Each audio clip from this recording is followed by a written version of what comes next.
Salut, c'est Léo, ça dit quoi?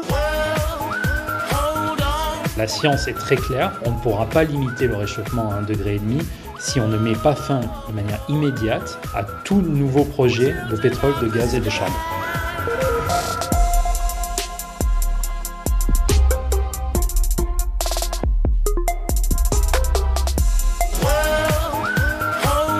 Ouais, la planète va bien devoir s'accrocher parce que le sommet censé la sauver, la COP29 sur le climat, s'ouvre ce lundi 11 novembre dans un pays autoritaire qui, lui, s'accroche à ses productions de gaz et de pétrole, l'Azerbaïdjan. Du coup, j'ai trouvé cette playlist spéciale COP29 de l'Organisation mondiale de la météo sur Spotify. Ce que le monde peut penser de nous, on s'en fout. Daft Punk, Bob Sinclair, Thunderstruck d'ACDC ou encore le cri d'alerte climatique de Billie Eilish qui raconte les incendies en Californie et la tendance autodestructrice de l'humanité dans... J'imagine mal les 200 négociateurs de tous les pays du monde avec ça dans les oreilles pendant 2 semaines. Ils doivent trouver 1000 milliards de dollars par an pour financer la transition écologique des pays les plus pauvres et les aider à faire face aux catastrophes climatiques. Tout ça donc dans un pays qui depuis plusieurs mois multiplie les arrestations d'activistes du climat et de journalistes selon un rapport de l'ONG Human Rights Watch. Le gouvernement azerbaïdjanais utilise par exemple des accusations criminelles fallacieuses pour emprisonner des personnes qui osent critiquer le gouvernement. Plusieurs chefs d'État comme Emmanuel Macron n'iront pas officiellement pour des raisons d'agenda. La ministre de la Transition écologique, elle s'y rendra pour les 2 derniers jours. Mais un autre pays, la Papouasie-Nouvelle-Guinée, menacée par la montée des eaux dans l'océan Pacifique, n'ira pas du tout. Elle boycotte un rendez-vous qui, selon elle, est une perte de temps.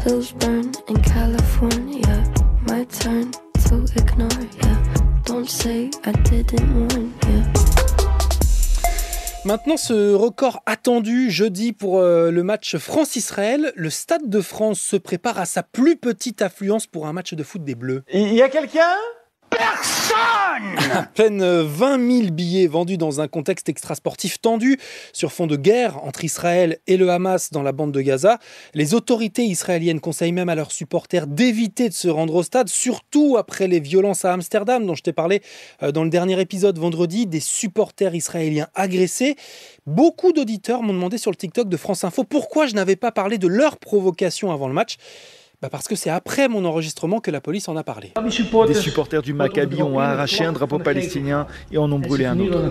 Des vidéos montrent également des insultes et des chants anti-arabes. Les gouvernements du monde entier ont eux surtout dénoncé des violences antisémites, Israël allant jusqu'à les comparer à celles de l'attaque terroriste du Hamas qui a fait 1200 morts l'année dernière. Il y a eu 5 blessés, brièvement hospitalisés aux Pays-Bas. Et la police néerlandaise continue donc d'enquêter. Ces attaques menées par plusieurs groupes de personnes dans différents endroits de la ville étaient-elles organisées et planifiées? C'est ce que suggèrent en tout cas des messages échangés par des jeunes sur l'application Telegram. Jeudi au Stade de France, 4000 gendarmes et policiers seront mobilisés pour assurer la sécurité. Et l'Élysée fait savoir qu'Emmanuel Macron sera présent au match pour envoyer, selon son entourage, un message de fraternité à Israël.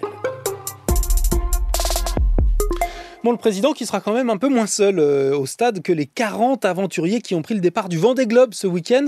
Une course à la voile pour un tour du monde en solitaire, sans escale et sans assistance. Là, je suis au milieu du golfe de Gascogne. L'anglaise Samantha Davis fait partie des 6 femmes parties des Sables d'Olonne hier en Vendée, seule donc sur son bateau. Sous les étoiles, c'est une magnifique nuit avec un demi-lune, des étoiles et on glisse portant vers le Cap Finistère. Pour contourner donc l'Espagne vers le sud, puis traverser l'Atlantique jusqu'au Cap Horn, sous l'Argentine, un tour du monde à la voile, c'est pourtant pas si écolo. J'ai pris la décision d'arrêter la course au large pour raisons écologiques. Lui, c'est Stan Turé. Il a participé à plusieurs courses comme ça, mais il appelle désormais sur le TikTok de France Info à un changement des règles du jeu.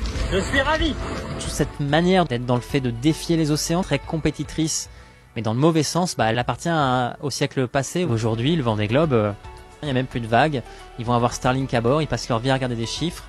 Et tout ça pour faire de la com, puisqu'il y a des gens qui ont mis de l'argent et il faut rendre des comptes et avoir de la pression médiatique. On a tout entre les mains pour faire un jeu qui pourrait être soutenable. Il suffit juste d'accepter que on perd un peu de confort, on perd de la vitesse, on renonce à certaines choses. Mais en fait, on va gagner tellement en conscience et en maturité et en joie collective que la solution, elle est là, quoi. une fois que l'eau commence à monter et que le ciel est hors de vue. Bon bah ce sera la chanson de la journée. Billie Eilish et Léo de France Info. Allez, ciao.